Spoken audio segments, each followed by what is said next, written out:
मैं जब भी स्टार्ट करती हूँ या फिर जब भी बात करती हूँ अक्सर यहीं पे करती हूँ और ड्रॉप आउट के साथ ही करती हूँ, और ज़्यादातर कंटेंट मेरे मम्मी के साथ होती है, क्योंकि ज़िंदगी में या तो मम्मी है या अकेलेपन है, इसके अलावा कुछ है नहीं। और काफ़ी खुशकिस्मती है कि कुछ और है नहीं ज़िंदगी में इनके अलावा। तो आज बात करेंगे ज़िंदगी के कुछ ऐसे लम्हे के बारे में जो मेरी और मम्मी की थोड़ी सी कुछ कन्वर्सेशन थी। तो मैं जब भी if you see me talking to my mom और my best friend over call, तो ज़िंदगी में 2 ही चीज़ मैं बोल रही होती हूँ, इधर कि हमारा भाल लग जाए ना, ज़िंदगी में कुछ बचा नहीं है।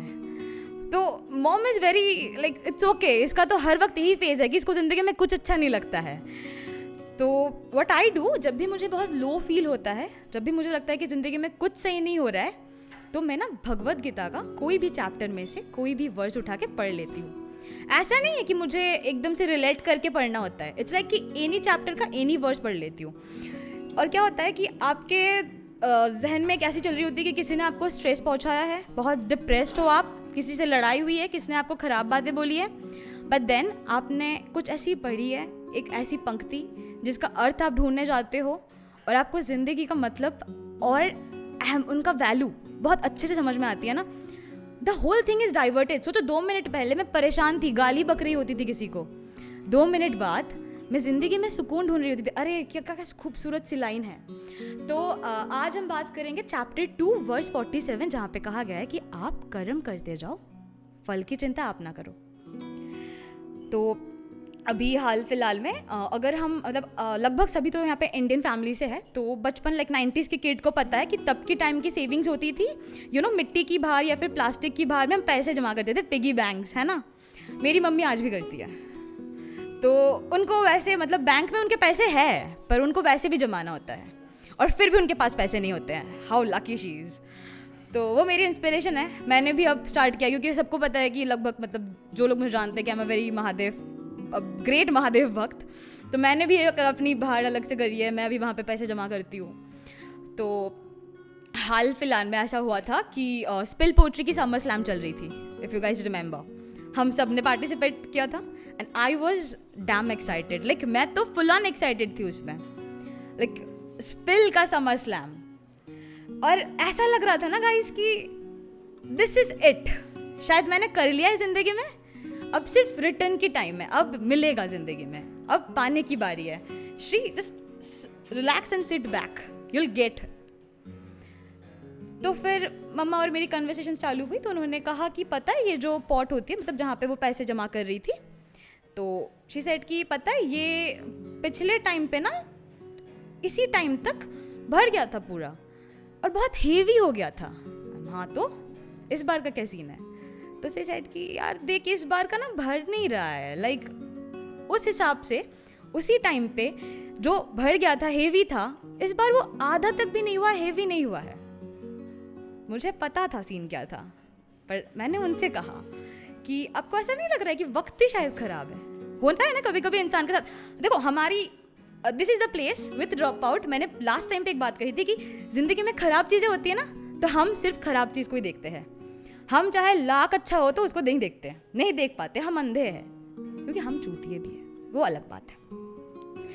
तो मैंने फिर उनको कहा कि आपको नहीं लगता वक्त ख़राब है? वक्त ख़राब, जैसे ही मैंने उनको कहा कि वक्त ख़राब है, शायद वक्त का ही सारा दोष है, तो उनने कहा तुम्हें ऐसा क्यों लगता है, तुम्हारे साथ कुछ हो रहा है क्या? तो आई सेड हाँ, पता है ज़िंदगी में मैं ऐसे 2 कदम आगे ले रही हूँ ना, 3 कदम पीछे आ रही हूँ। विच मीन्स मैं जहाँ थी वहाँ से भी वापस और अंदर चली जा रही हूँ। और ये वक्त तब था जब स्पिल का रिजल्ट आया था। अब एक कलाकार की ज़िंदगी में ना सबसे अहम वक्त होता है आप रिजेक्शन या फेलियर को कैसे हैंडल कर रहे हो।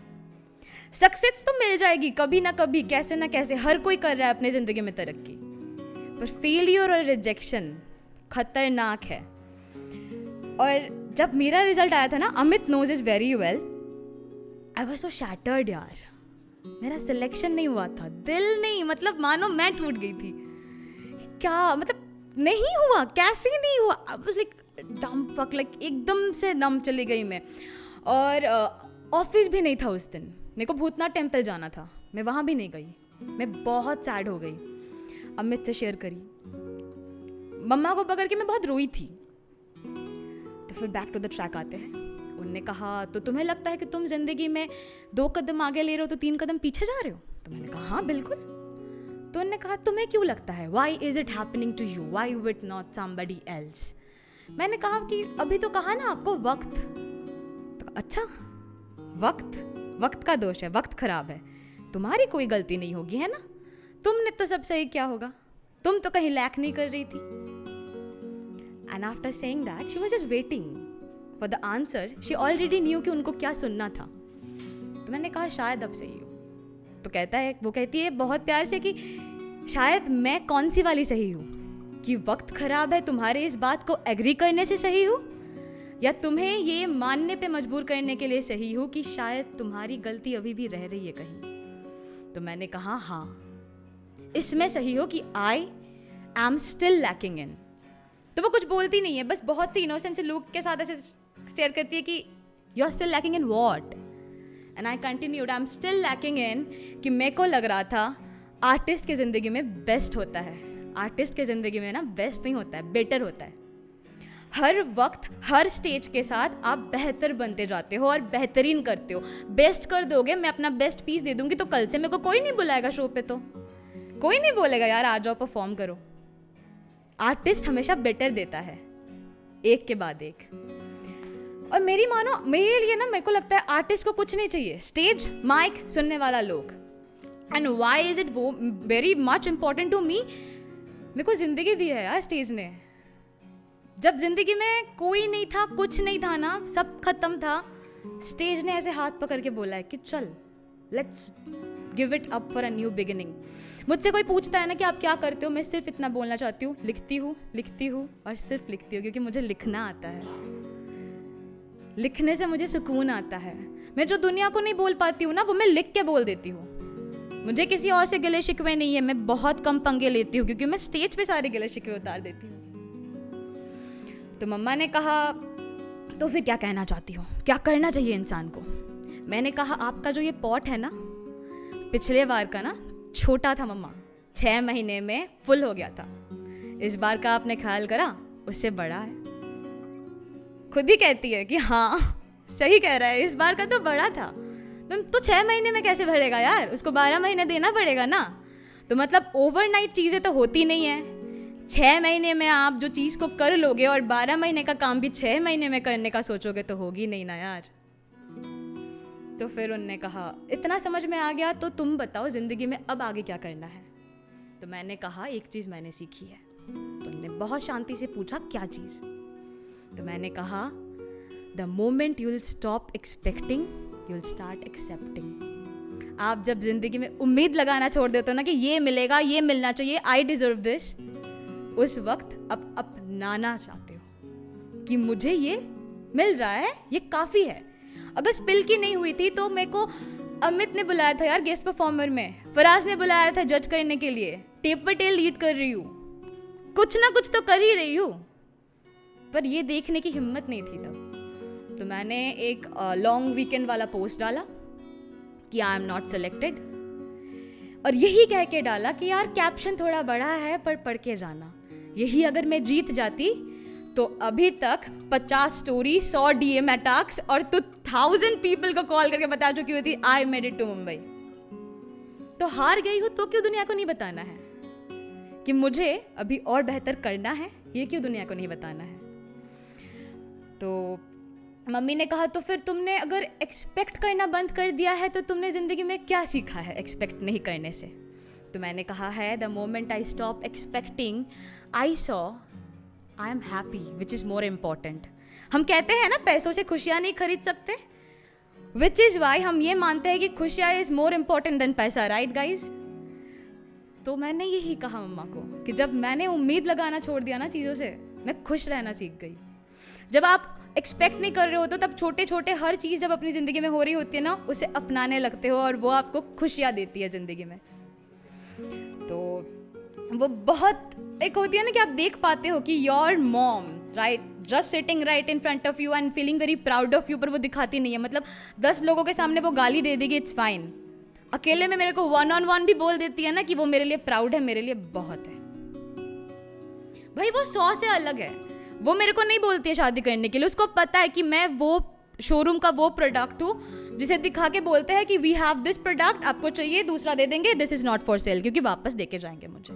तो उनको टेंशन नहीं है, उनके भी ख्वाब मेरे ख्वाब से मैच होने लगी है कि हाँ ये जाएगी, परफॉर्म करेगी, दिल जीत के आएगी। तो मम्मा ने कहा पता है ज़िंदगी की इस फ्रेज को क्या कहते हैं? आई सेड हाँ। मैंने कहा क्या? तो I said this is what is known as the gratitude towards accepting for what you have instead of complaining. That's it guys. जिस दिन ये सीख जाओगे ना,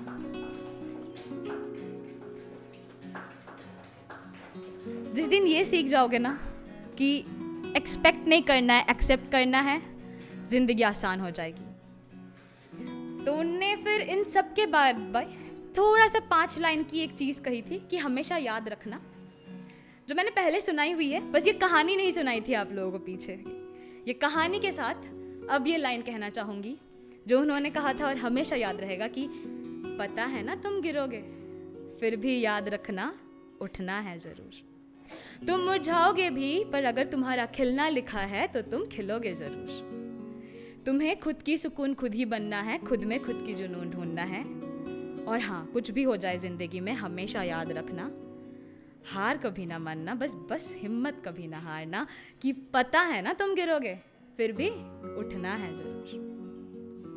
और इसी के साथ ख़त्म करना चाहेंगे आज का किस्सा। फिर मिलेंगे किसी जाने अनजाने गली में, जाने अनजाने शाम में, जाने अनजाने लोगों के साथ, किसी और दूसरे के हिस्से का किस्सा लेके। Thank you.